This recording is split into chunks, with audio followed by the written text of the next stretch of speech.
Okay, so today we review the Samsung Galaxy S23 Ultra. I can check the specification of this particular model.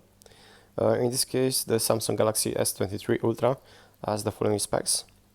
The body is 163 by 78 by 8.9 millimeters.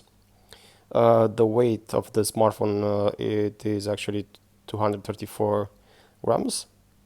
The front glass, as we can see, it's a Gorilla Glass Victus.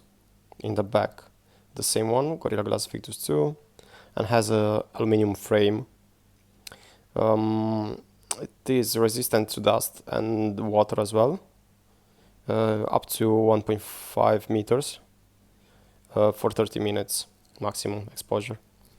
The display, it's dynamic AMOLED 2-pair, 6.8 inch, and the refresh rate is 120 Hertz. Has a HDR 10 plus. It's not so bright, the display. It has 1750 nits at the peak. The resolution is 1440 per 3088 pixel. It has CPU Qualcomm SM8550 AC Snapdragon 8th generation. It's actually octa-core, as we can see. The memory, it is available in different setups with memory. 256 gigabytes with 8 gigabyte RAM, or in the middle range, 256 gigabytes with 12 gigabyte of RAM. The rear camera has the option of, it says that is the main camera wide,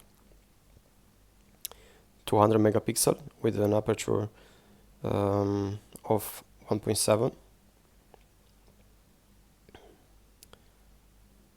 The front camera for selfies and stuff like that, it has 12 megapixel.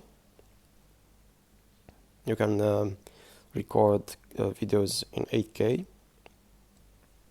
at 24-30 frames per second, or at 4K at 30 or 60 frames per second.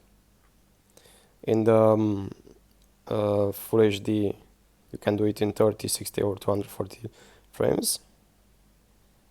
The battery has a 5000 milliampere.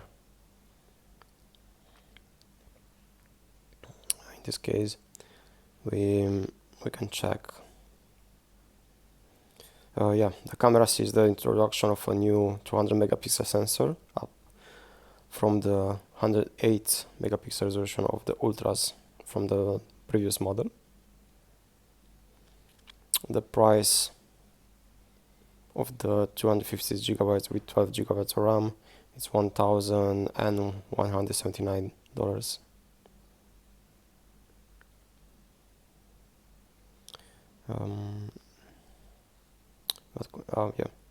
The software, it's Android 13, One UI 5.1.